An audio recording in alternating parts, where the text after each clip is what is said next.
درود پاک کب کب کہاں کہاں اور کیسے کیسے کام آتا ہے. ایک بہت ہی خوبصورت واقعہ، بڑا ایمان افروز واقعہ ہے جو میں آپ کے سامنے پیش کرتا ہوں. ایک دوست نے اپنے ایک دوسرے دوست کو قرض دیا، اور جب اس نے قرض دیا تو وہ قرض ایک بڑی اماؤنٹ تھی، 3000 دینار. وہ ٹائم آ گیا جب اس ٹائم وہ قرض لینے کے لیے اپنے دوست کے پاس گیا کہ بھائی مجھے میرے پیسے واپس دو. تو اس نے کہا کہ پیسے تو نہیں ہے میرے پاس، میں کولیپس ہو گیا ہوں، بزنس اب میرا ختم ہو گیا ہے، میں تمہاری رقم نہیں دے سکتا. اس نے ایک اور ٹائم دے دیا اسے کہ ٹھیک ہے اب اتنے دنوں کے بعد میں دے دوں گا. وہ ٹائم بھی گزر گیا، اور جب وہ ٹائم بھی گزر گیا تو اس کے بعد اس دوست نے کہا کہ اب تو پیسے دے دو بھائی، میرا ٹائم پورا ہو گیا ہے. پھر نہ دے سکا ٹائم. آخر کار معاملہ جو ہے وہ کورٹ میں چلا گیا، قاضی کے پاس چلا گیا. اب قاضی نے جس کو پیسے دینے تھے اس کو بلایا اور کہا کہ بھائی آپ کو اس کے پیسے دینے ہیں؟ کہتا ہے ہاں پیسے تو دینے ہیں. تو کہا پھر دیتے کیوں نہیں ہو؟ کہا پیسے ہیں ہی نہیں، کاروبار ہی ختم ہو گیا ہے، قرضہ تو لیا تھا اب میرے پاس بچا ہی کچھ نہیں ہے. تو کہا اچھا اب یہ بتاؤ کہ کب دو گے، کیسے دو گے؟ اس نے کہا بس میرے پاس پیسے ہی نہیں ہیں. تو کہا اب تمہارے پاس 30 دن کا ٹائم ہے، 30 ڈیز میں یا تو اس کے پیسے لوٹا دو یا 30 دن کے بعد تمہیں قید کر دیا جائے گا. یہ شخص اب گھر آیا، پیسے تو تھے نہیں، مگر شاید علماء نے لکھا کتابوں میں، یہ واقعہ کئی بڑی بڑی کتابوں میں لکھا اور درود پاک کے فضائل کی بڑی بڑی کتابوں میں لکھا. اور اس شخص نے سوچا کہ اس نے ایک حدیث پاک پڑھی ہوئی تھی کہ جس میں یہ نبی پاک علیہ الصلوۃ والسلام نے فرمایا ہے، جس کا مضمون ہے کہ جو شخص پریشان ہو، مصیبت زدہ ہو، اسے چاہیے کہ مجھ پر کثرت سے درود پاک پڑھے، کیونکہ درود پڑھنا مصیبتوں اور پریشانیوں کو لے جاتا ہے. اب اس عاشق رسول نے سوچا اور تو کچھ ہے نہیں، اب میں درود پاک پڑھنا شروع کرتا ہوں. صبح سے لے کر شام تک وہ درود پاک پڑھنے لگ گیا. 27 دن گزر گئے، only 3 days left. 3 دن باقی تھے قاضی کے پاس جانے میں. 27 دن گزر گئے درود پڑھتے پڑھتے.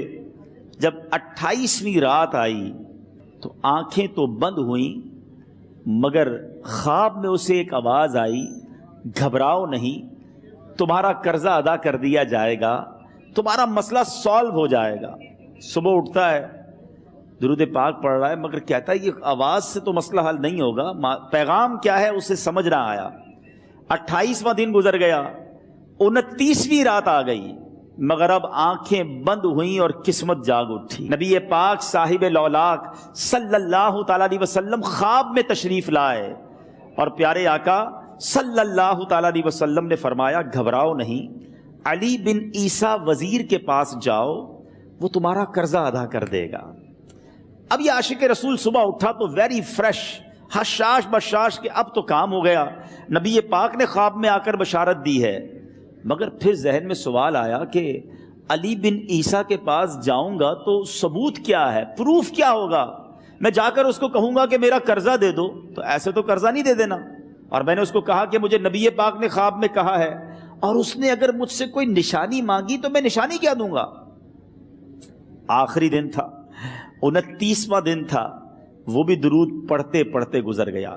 30th نائٹ آ گئی، صبح وہ دن ہے جب عدالت میں جانا ہے. اب اس رات پھر نبی پاک علیہ الصلوۃ والسلام خواب میں تشریف لائے اور آقا علیہ الصلوۃ والسلام نے فرمایا کہ علی بن عیسیٰ وزیر کے پاس جاؤ، وہ تمہارا قرض ادا کر دے گا.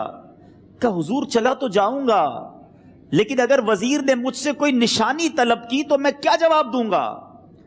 پیارے آقا علیہ الصلوۃ والسلام نے کمال کا ارشاد فرمایا کہ علی بن عیسیٰ سے کہنا کہ تم روزانہ فجر کی نماز کے بعد 5000 بار درود پاک پڑھتے ہو، یہ راز فقط تم جانتے ہو اور تمہارا رب جانتا ہے. اب یہ جب صبح اٹھا تو ایک نشانی بھی مل چکی تھی. عدالت میں جانے سے پہلے وزیر کے دربار میں پہنچ گیا. اسے یہ ڈر تھا کہ آج پیسے نہ لوٹائے تو سزا ہو سکتی ہے. جب وزیر کے دربار میں پہنچا تو وزیر اپنے مشیروں کے ساتھ بیٹھا تھا. کہا مجھے آپ سے بات کرنی ہے. کہا بتاؤ کیا بات کرنی ہے؟ کہا میں ایک پیغام لایا ہوں آپ کے لیے. اچھا کس کا پیغام لائے ہو؟ کہا میں نبی پاک جناب محمد مصطفیٰ صلی اللہ تعالی علیہ وسلم کا پیغام لایا ہوں. وہ عاشق رسول وزیر تھا. کہتا بتاؤ میرے آقا نے کیا پیغام دیا ہے؟ کہ حضور میں 3000 دینار کا مقروض ہوں، آج آخری دن ہے اور میرے آقا نے مجھے بشارت دی ہے کہ آپ سے کہوں کہ آپ میرا قرض ادا کر دیجئے۔ علی بن عیسیٰ کہتا ہے کوئی ثبوت ہے آپ کے پاس؟ ہے کوئی دلیل بھی ہے آپ کے پاس؟ میں کیسے مان لوں کہ آپ کو نبی پاک علیہ الصلوۃ والسلام نے بھیجا ہے؟ عاشق رسول کہتا ہے خالی ہاتھ نہیں آیا، میرے آقا نے مجھے دلیل بھی عطا فرمائی ہے، مجھے ایک ایویڈنس بھی دیا ہے، اور پروف یہ ہے حضور کہ آپ روزانہ صبح فجر کی نماز کے بعد نبی پاک صلی اللہ تعالی علیہ وسلم کی بارگاہ میں درود و سلام کا نذرانہ پیش کرتے ہیں۔ جب تک 5000 کا عدد پورا نہیں ہوتا آپ اس وقت تک کسی اور سے بات نہیں کرتے، اور اے وزیر صاحب یہ رات صرف آپ کو پتا ہے اور آپ کا رب جانتا ہے۔ اللہ اکبر۔ وہ وزیر تو جس کو کہے نا جھوم اٹھا، ایسا عاشق رسول وزیر تھا جو روزانہ صبح 5000 درود پڑھتا ہو، اس کی تو عید ہو گئی نا۔ وہ کہتا ہے مرحبا یا رسول اللہ، میرے آقا نے میرے درود قبول کر لیے، اس سے بڑھ کر میرے لیے سعادت کیا ہوگی۔ اب یہ وزیر اپنی سیٹ سے اٹھتا ہے، اپنے کمرے میں جاتا ہے، تھوڑی دیر بعد واپس آ کر اس عاشق رسول کے ہاتھ میں 3000 دینار رکھ کر کہتا ہے حضور پہلے 3000 دینار تو نبی پاک کا حکم کی میں ادب سے بجا لاتا ہوں، میرے آقا نے جو حکم فرمایا یہ 3000 دینار آپ کو پیش کرتا ہوں، حضور ایک اور 3000 دینار لیجئے۔ میرے گھر آپ آئے، اتنی اچھی خبر سنائی، آپ نے قدم رنجا فرمایا، یہ 3000 اس کا نذرانہ ہے، اور ایسا کیجئے 3000 اور لیجئے، اس سے اپنے بچوں کے لیے کچھ چھوٹا موٹا کام شروع کیجئے اور ایک وعدہ کر کے جائیے، آج کے بعد زندگی میں آپ کو جب بھی کوئی کام پڑے میں آپ کا بھائی ہوں، مجھے یہ خدمت کا موقع دیجئے گا۔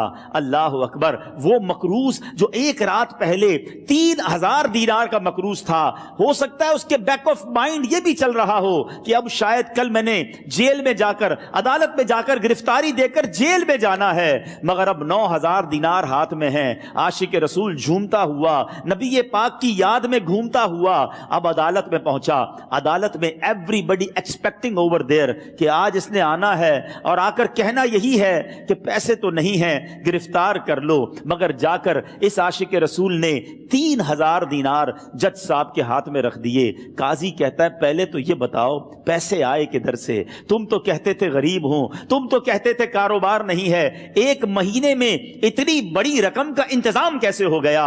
سبحان اللہ۔ اس عاشق رسول نے گویا زبان حال سے یہ کہا ہوگا کہ یہ تو کرم ہے ان کا، ورنہ مجھ میں تو ایسی بات نہیں، اتنا دیا سرکار نے مجھ کو، اتنی میری اوقات نہیں۔ اس نے وہ پورا واقعہ بھری عدالت میں سنا دیا۔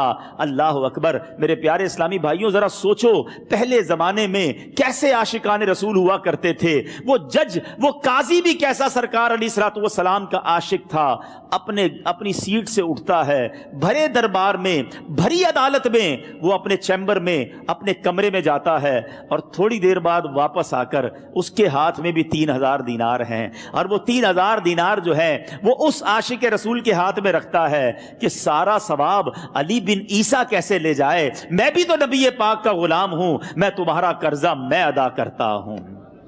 اچھا، اب ایک اور عجیب سینیریو یہ بن گیا کہ جس نے کیس کیا تھا، جس نے دعویٰ کیا تھا، وہ بھی یہ سارا منظر دیکھ رہا تھا۔ کہتا ہے جج صاحب ذرا رکیے، میں بھی اپنے آقا کا امتی ہوں، اور ایک کام کیجئے، قلم کاغذ منگوائیے، اس عاشق رسول کا قرضہ ہی میں معاف کر دیتا ہوں۔ اچھا، اب عاشق رسول نے وہ واپس 3000 دینار جو جج صاحب نے دیے تھے وہ واپس جج صاحب کو دیے کہ حضور یہ پیسے آپ ہی رکھ لیں، قرضہ ہی معاف ہو گیا، اب آپ کے پیسے کا میں نے کیا کرنا ہے؟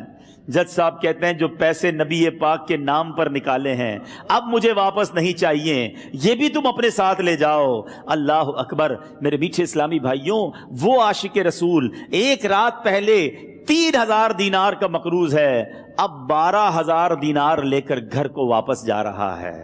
اس ایک واقعے کے اندر جو ہم سب کے لیے درس ہے، جو ہم سب کے لیے پیغام ہے، شاعر لکھتے ہیں نا، دکھوں نے تم کو جو گھیرا ہو تو درود پڑھو،